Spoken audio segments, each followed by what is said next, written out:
quando nós entendemos que a cruz de Cristo, ela, como disse a W. Tozer, oferece e exige um novo padrão daqueles que adotam a cruz. Quando nós entendemos que não podemos mais viver como sempre vivíamos, uma vez que nos deparamos com a cruz, uma vez que entendemos que os nossos princípios, valores, confortos e regalias que vão contra a cruz não podem mais existir, uma vez que isso entra na nossa mente, aí sim a gente deve usá-la e com orgulho no nosso peito. Aí sim nós devemos usá-la e colocá-la como símbolo dos nossos templos. Quando fomos lá no arquiteto e Marcinho falou assim: reverendo, como você gostaria que fosse o templo? Eu falei: Marcinho, só quero uma coisa, que na frente do nosso templo tenha uma cruz, e lá dentro tenha uma cruz. Quando nós entendemos isso, aí sim esse símbolo se transforma num meio de comunicação não verbal, que nos lembra quem somos, que nos lembra o que nós estamos fazendo nesse mundo. Esse símbolo nos lembra, sabe o quê? Que nós fazemos parte de uma igreja histórica, milenar, ou seja, a gente não faz parte de um movimentozinho que começou na década de 70 ou de 60. Nós somos protestantes históricos. A cruz lembra isso. E entendendo isso, a gente deve usá-la, carregá-la, proclamá-la, defendê-la. Eu iniciei essa mensagem afirmando que nós, humanos,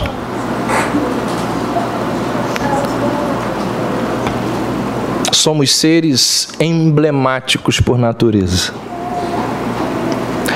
Nós nos cercamos de símbolos para afirmar quem somos ou para tentar perpetuar experiências que tivemos. Qual é o maior símbolo da nossa fé? Daquilo que cremos, daquilo que somos. Como disse o apóstolo Paulo, ele disse: longe de mim orgulhar-me em qualquer outra coisa que não seja como nós estamos longe disso, né, irmãos? A gente se orgulha numa marca de camisa.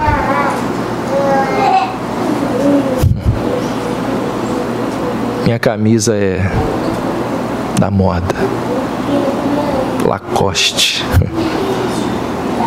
Tommy. A gente se orgulha nessas coisas. Meu carro é da marca tal. Longe de mim orgulhar-me em qualquer outra coisa que não seja na cruz de Cristo, disse Paulo. Há pouco tempo eu li um artigo e está publicado até no blog do Nicodemos isso. O Nicodemos diz que uma pesquisa feita ano passado na Austrália, Índia, Japão, Reino Unido e Estados Unidos. Ouve bem, hein? Austrália, Índia, Japão, Reino Unido e Estados Unidos. Essa pesquisa revelou que o símbolo da McDonald's, aquele arco dourado, e o da Shell, aquela concha amarela, são muito mais conhecidos nesses países do que a cruz. O McDonald's e a Shell são mais conhecidos que a cruz. Culpa de quem isso?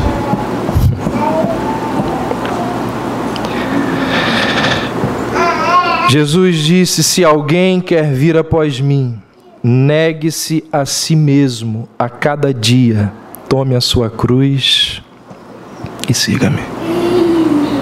Eu quero encerrar dizendo o seguinte, olha, se você fala que você é cristão, você tem que romper com as coisas do passado. Não existe essa de laica. Por quê? Porque o homem que carregava uma cruz, esse homem já havia sido julgado e condenado. O cara que está carregando a cruz para o lugar da execução, ele já foi julgado e condenado. Esse cara tem ao seu lado o quê? Soldados que não vão deixá-lo fugir. Esse camarada que carrega uma cruz, ele foi tão castigado que mesmo que quisesse, ele não tinha forças para correr. Normalmente, havia uma multidão ali ao seu redor. Então todo esse contexto, todos esses detalhes nos mostra que para um homem que carrega uma cruz, não existe rota de escape. É impossível fugir. E é interessante que quando Jesus profere essas palavras, ainda faltava muito tempo para a sua crucificação. Quando Jesus diz aos seus ouvintes ali, ó, quem quiser vir após mim, tome a cada dia a sua cruz e siga-me. Quando Jesus profere essas palavras, não existiam ali soldados, o julgamento não tinha acontecido, a multidão não estava por ali, mas Jesus, ele já estava tão comprometido com a vontade do Pai, que para ele não havia mais rota de fuga. Na sua mente, anos antes, ele já estava sendo crucificado. Então, quando ele diz assim, se alguém quer vir após mim, negue-se a si mesmo, tome a sua cruz e siga-me, ele está nos dizendo que se nós desejarmos ser os seus discípulos, nós também, assim como ele e assim como aqueles que ouviram isso dele lá, nós precisamos estar igualmente presos à vontade do Pai. Nós precisamos entender que para um discípulo de Cristo não há rota de escape. Você não tem como fugir da doutrina, dos mandamentos, das ordens de Cristo. Para os homens e mulheres do primeiro século, tomar a cruz significava e simbolizava ser crucificado como Cristo foi, porque a cruz era literalmente um instrumento da sua morte. Então, esta convocação feita por Jesus para que os seus discípulos estivessem dispostos a sacrificar as suas vidas por Ele, permanece hoje. É uma palavra a mim e a você nos dias de hoje. Mas diferentemente daqueles cristãos, hoje, não sei se é bom ou ruim, hoje nós não precisamos mais morrer por Jesus. Nenhum soldado nos obriga a ir para a cruz. Nós não fomos julgados, nem condenados por nenhum tribunal. Ninguém aqui corre o risco de ser maltratado, torturado e pendurado numa cruz. Sendo assim, como que essa ordem de Jesus se aplica nos dias de hoje?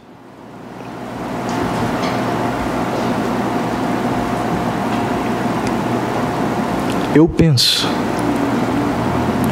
que quando Jesus diz assim, se alguém quer vir após mim, tome a sua cruz. Jesus estava dizendo assim, se alguém quer vir após mim, esteja disposto a morrer.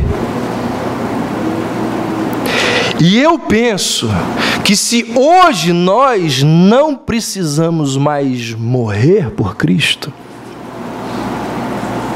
essa disposição de morrer por Cristo deve se manifestar na determinação de viver por Ele.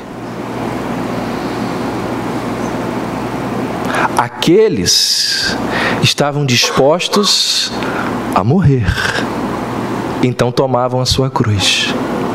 Nós devemos estar dispostos a viver por Cristo, e então devemos tomar a nossa cruz. Mas o que nós vemos nos dias de hoje, nesse novo evangelho dessa nova cruz, é que existem pessoas que não estão dispostas nem mesmo a sofrer, quanto mais morrer por Cristo. Nós precisamos resgatar o sentido da cruz, as exigências da cruz e a mensagem da cruz. É com esse entendimento que nós vamos participar da ceia, ou deveríamos participar. Antes da gente cantar e distribuir o pão e o vinho, eu convido você a, da forma como nós estamos aqui, silenciosa e reverente, assistir um vídeo, acho que dá uns 2 minutos, que fecha tudo isso aqui que eu acabei de falar com vocês.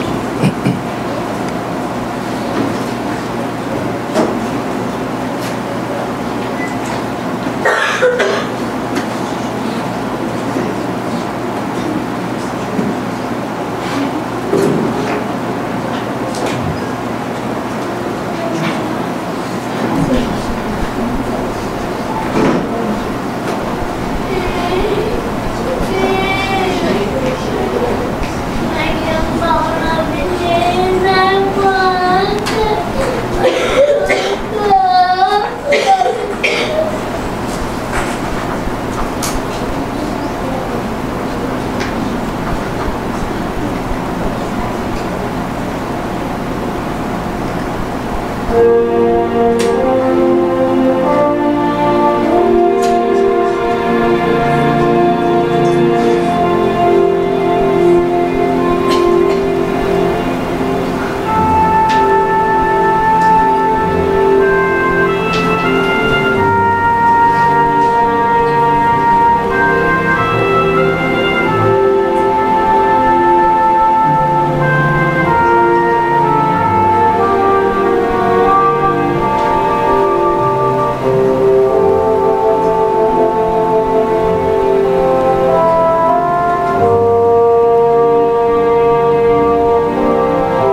Nós vamos então proceder à distribuição do pão, depois do vinho, e vamos fazer desse momento, um momento de reflexão sobre tudo que nós ouvimos até aqui.